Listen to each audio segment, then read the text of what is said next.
Marcos.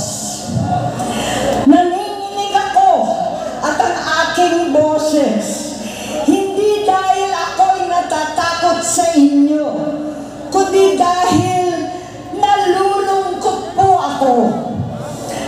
Ipagpaumanhin ninyo kung sa gitna ng pagsasalita ko, ako'y hihinto, hihinga dahil sa bigat ng aking kalooban. Pero hindi yan ang dapat kong ihingi ng paumanhin. Hindi yan ang kasalanan ko sa bayan na dapat ihingi ko ng tawad. Narito po ako dahil sa tawag ng Iglesia ni Cristo para sa transparency, accountability at hustisya.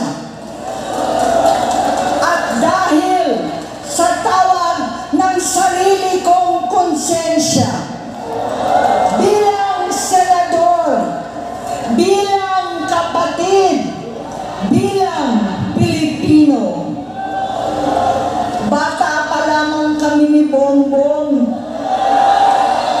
Alam niya ng buong pamilya ang problema sa kanya.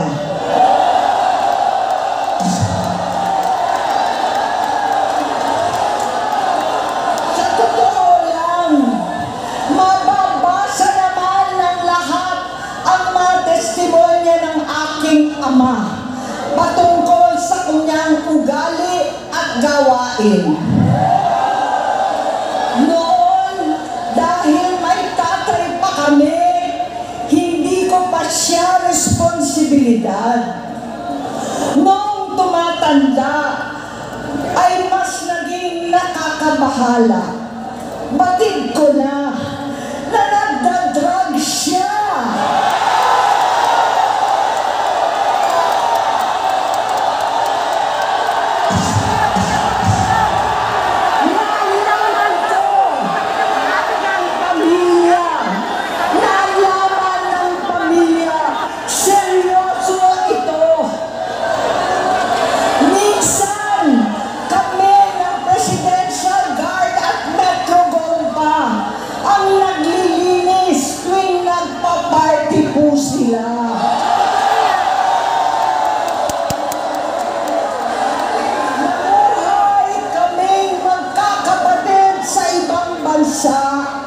Kami-kami lang. Kinumbinsi ko pa si Bongbong, pakasalan mo na si Lisa. Naisip ko noon, kapag nag-asawa siya, malalagay na sa tahimik at magkakaroon ng direksyon. Ang laki ng pagkakamali ko.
bisyo.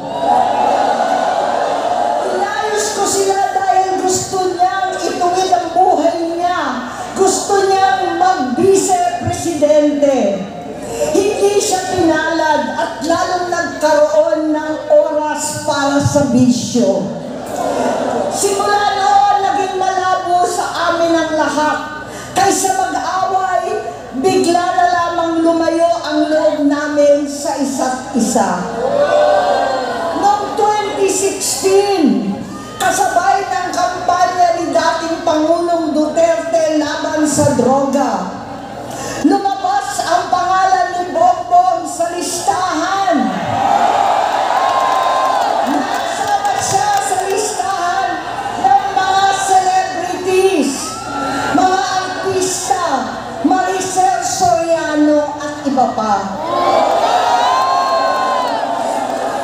Masinsinan kong kinausap si Pangulong Rodi. Halos malikluhod ako. Sinabi ko ayon sa kapulisan, dapat unahin, usigin ang mga pusher at saka na lamang sagipin ang mga user. Naligtas si Bongbong. Labis ang takot ko at pag-aalala. Kinausap ko siya at nagsabi siyang talagang siya ay nagbabago na. Muli at lagi, hindi ako nawalan ng pag-asa.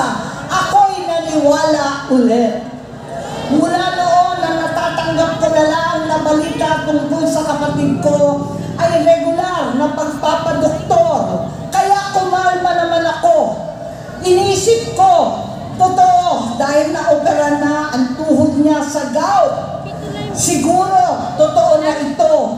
Hanggang nito, nalaman ko na tuloy ang paggamit niya sa mga party na garapalan naghahain ng droga. Pinagmamalaki pa ng mag-asawang kayang-kaya nila ang microdosing ng cocaine. Hati-hatiin daw para 4 na beses sa isang araw. Hindi mabibisto. Ang magpapadoktor, pinalabas nilang pag-stem cell. Nagpapalit daw ng dugo, nagpapa-blood transfusion. Kayang-kaya raw. Hindi ko maintindihan ang pinagsasabi. Noong 2021, kahit papano, nagkikita kami at nagkakausap. Sumamba siya sa aking talagang hinintunan niya. Naniwala ako kasi sabi niya gusto niyang tumakbo. Ang sabi ko, tutulong ako sa abot ng aking makakaya. Ipinakilala ko si Bongbong kay Inday. Naging magkatandem sila. Pagkatapos noon ay biglang hindi na niya ako ulit kilala. Kahit si Inday, nagtataka. Bigla ko na itsapwera. Kahit ganon, nangampanya pa ako para sa kanya. Kahit si Inday na lang ang aking nakakausap. Hindi ko alam bakit ako nakaban sa headquarters nila sa Mandaluyong. Hindi ko alam bakit walang nagre-report sa akin tungkol sa kampanya. Sa totoo lang, masakit mang aminin, nung dinidisqualify na siya, halos papaboran ko na sana dahil may nagsumbong sa akin mula sa kanyang campaign team na gumagamit na naman siya. Nung sinabihan ko, siya at mga taong nasa paligid niya, nagkaisa silang tuluyan akong alisin sa kampanya na ako naman ang bumuo. Sinabi nilang gusto ko na siya ay ma-disqualify para ako ang pumalit. Hindi totoo yun. Iniisip ko ang kalagayan ng aking kapatid at paano siya magsisilbi kung ganyan ang kalagayan niya. Pero pinaparating sa akin na hindi siya lulong.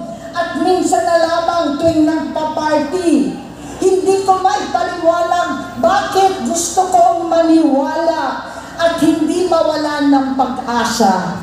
Noong nanalo siya, naging pinakamalayo na kami sa isa't isa. Maliban sa opisyal na tagpuan at kapag pumupunta yung nanay namin, hindi ako sumama sa loob ng 3 taon dyan sa Malacanang.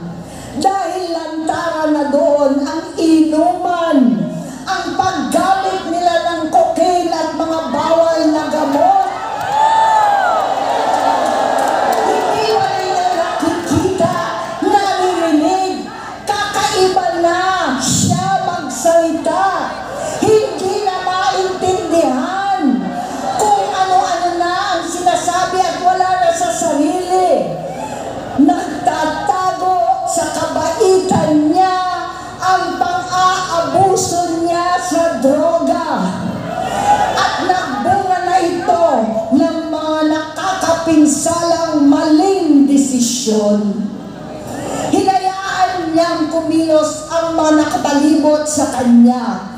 Yung mga umaastang presidente habang nilululog siya ng mga ito. Hindi na kami nagkausap. Sa harap ng publiko, pinipilit kong magmukha kaming maayos.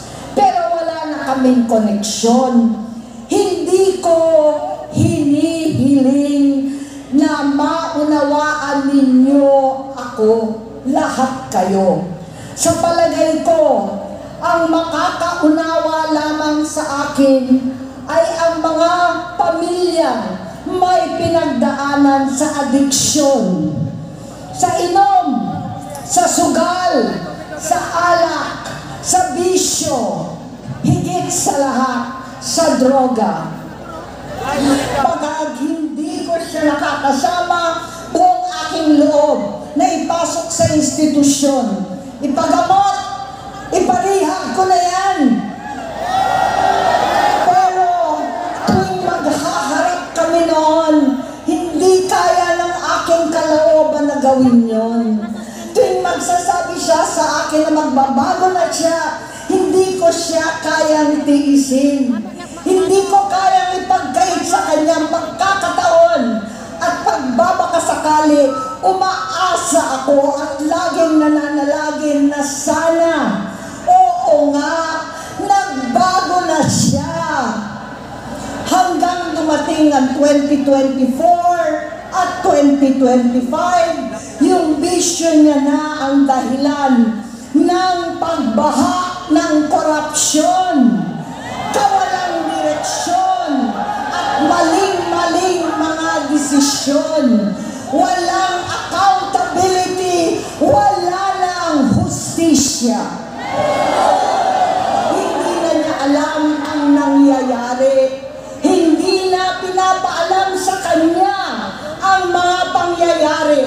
Sinamantala ng mga ito ang paggamit na ng droga. Kinangkam na nila ang kaban ng bayan habang ang mga dating tumatawag sa amin ng magnanakaw ay nakakita ng pagkakataon sirain ang lahat. Nagagamit na nila si Bongbong para sirain si Inday.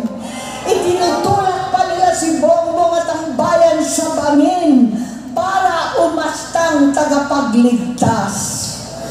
Mula sa pagtraidor at pagpapahamak kay VP Inday, sa confidential funds na kung tutuusin ang galing naman sa opisina ng Pangulo, hanggang sa pagpadukot sa dating Pangulong Duterte para itapon na lamang sa ibang bansa. Ang kabaitan ni Bongbong ay naging kalupitan. Garapalan na ang pagtatakip sa kanya ng mga nasa Congress, sa Senado, mga miyembro ng kabinete. Kitang-kita na ng taong bayan, wala nang puwang ang kahihiyan. Para bang nauulit ang bangungot ng kasaysayan dinanas namin noon. 68 years old po ang tatay ko nung pinatalsik sa pwesto. 68 years old na rin si Bongbong ngayon. November 17 din, noong 2021, nung nakumbinsi ko si Inday na magbise kay Bongbong. November 18 po, bukas, ang ikatlong araw natin. Siyam na taon na nakakaraan, saktong November 18 pa talaga, na pinalibing ni Pangulong Duterte ang tatay ko sa libingan ng mga bayani. Halo-halo na ang aking nararamdaman, pero alam kong ito ang dulo at hangganan ng aking pagtitiis at pananahimik. Hindi na tayo mananahimik. Dahil nalaman kong pati ang mga anak niya ay nagdodroga na. Kinasusuklaman ko pa ang pag-alok ng mag-inang si Sandro ng droga ang aking mga anak at iba pang mga kamag-anak. Yan ang hindi ko na mapapalampas. Sa loob ng halos 4 na dekada, wala akong ibang pinangarap kundi maipakita sa sambayanan na hindi kami masamang tao. Hindi masama ang pamilya Marcos. Gusto kong ibangon ng dangal ng aking ama. Sa pamamagitan na nagpagtatrabaho para sa bayan, sinikap kong maging mabuting gobernador, kinatawan, senador. Hindi ako halos nagpapahinga para makapag-iwan sana ng legasiya na kapag sinabing Marcos, nabawi na namin ang tingin sa nakaraan. Ngunit sa kagustuhan kong maging responsableng anak, matupad ang pangako ko sa aking ama, nabigo akong maging mabuting kapatid. Naging mahina ako kay Bongbong sa kapulisan at sundalo, sa lahat ng mga leader at tagapagpatupad ng batas. Siya ang Pangulo natin ngayon. Sinabi ko kung anong kalagayan niya ngayon. Tulungan niyo akong mapabuti ang kanyang kalagayan. Tulungan niyo akong matulungan siya. Hindi niya ako kalaban. Ang kalaban niya ay ang sarili niya. At nadadamay ang bansa sa laban na yan. Bilang senador at lingkod bayan, batid ko ang mga problema at gaya ng bayan, alam ko rin ano ang solusyon. Sa pagkakawatak-watak, patuloy na pamumulitika, pagnanasa sa kapangyarihan ng mga talunan naman, kaguluhan sa Mindanao, alanganing giyera sa China at Estados Unidos, kawalang pananagutan sa flood control scam, karapalan takipan, panggigipit sa hindi kaalyado, pagkakanulo sa kapwa Pilipino, pagdakip sa dating Pangulong matanda't may sakit upang ihagis lamang sa bansang dayuhan, pagsadsad ng piso, paglaganap ng gutom, paghihingalo ng ekonomiya, at pagsasawalang bahala sa taong bayan. Ang delubyo at kalamidad na nagdudulot ng parusa, ang korupsyon na nauwi sa kawalan ng tiwala at hustisya sa Pilipinas, sa kanyang pamahalaan, lahat ng yan ay masusolusyonan kung ikaw, aking kapatid, magsaayos ng iyong sariling kalusugan. Kapag humupa ang ingay sa politika, kapag umuwi na kami sa aming pamilya, hindi bilang senador, kundi bilang ate, bilang si Manang Aimee ni Bongit. Kaya itong sasabihin sa harap ng taong bayan, sa harap ninyong lahat, at sa harap ni Bongbong. Bongit, magtatatlong taon na tayong hindi nagkakausap. 3 taon ko nang sinusubukan muli na ako'y pakinggan. Siguro ngayon ay makakariting ng buo ang gusto kong sabihin. Walang mababawasan, hindi madadagdagan. Bongbong, nag-aalala sa'yo si Manang. Tuwing nakikita kita sa TV, gusto kitang puntahan. Napakalaki ng pinagbago mo. Itsura, pagsasalita, takbo ng pag-isip. Minsan, napapatanong ako sa sarili ko, ikaw pa ba yan? Si Bongbong ba talaga yung nakikita ko? Pero ako, aling ko, ako pa rin ito. Ako pa rin ang ate mo na tumayong ama't ina sa inyo sa ibang bansa. Ang kasama no sa sumubok na sanggain lahat ng sakit para sa iyo. Ang kapatid mo na hindi mo kailangan hingan ng tawad dahil agad ka lang iniintindi at tatanggapin dahil mahal kita. Nasa Bagong Tipan, kay Lucas, Kapitulo 17, versikulo 3 hanggang 4. Kung magkasala ang iyong kapatid, sawayin mo siya. At kung siya'y magsisi, patawarin mo siya.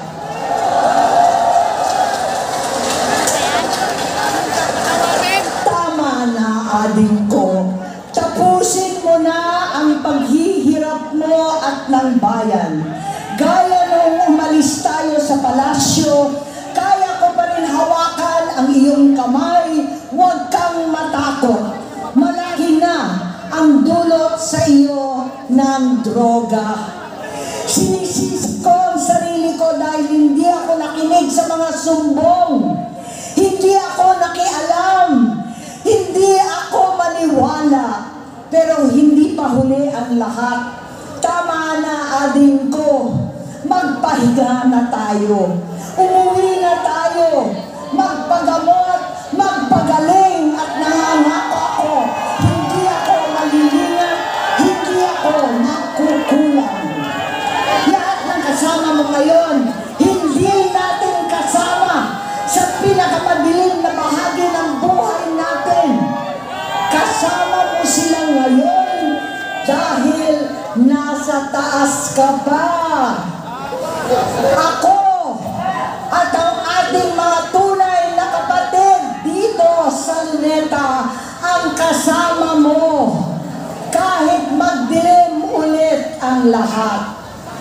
Talikuran mo ang iniisip at ibinubulong nilang ambisyon.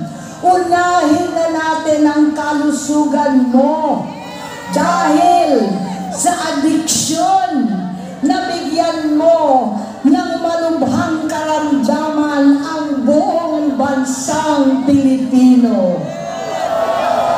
Matatanda na tayo, sakitan na si Mami, alagaan na lang natin ang isa't isa.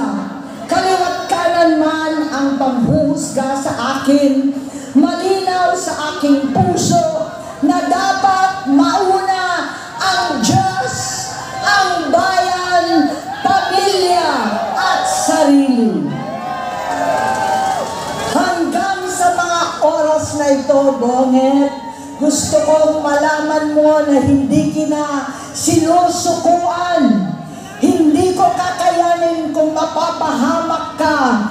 Kaya hinihingi ko na tayo'y umuwi na, mamahinga, alang sa iyong kalusugan. Kaya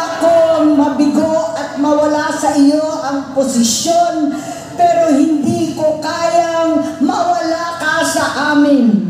Ayusin mo ang sarili mo. Magpagamot, alisin ang droga sa iyong sistema. Wala akong ibang gusto, kundi gumaling ka, malampasan natin ito ulit. Dahil wala akong ibang hinahangad bilang ate, kundi maging masaya ka, maging ligtas sa panganib, malusog, matagumpay sa buhay. Itama ang mali, labanan ang adiksyon, at ako hindi kailanman aalis sa iyong tabi.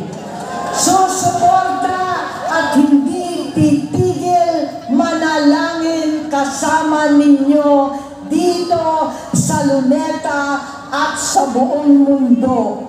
Dahil iyon naman ang tungkulin at ibig sabihin ng salitang kapatid, kapatid, mabuhay kayong magkakapatid.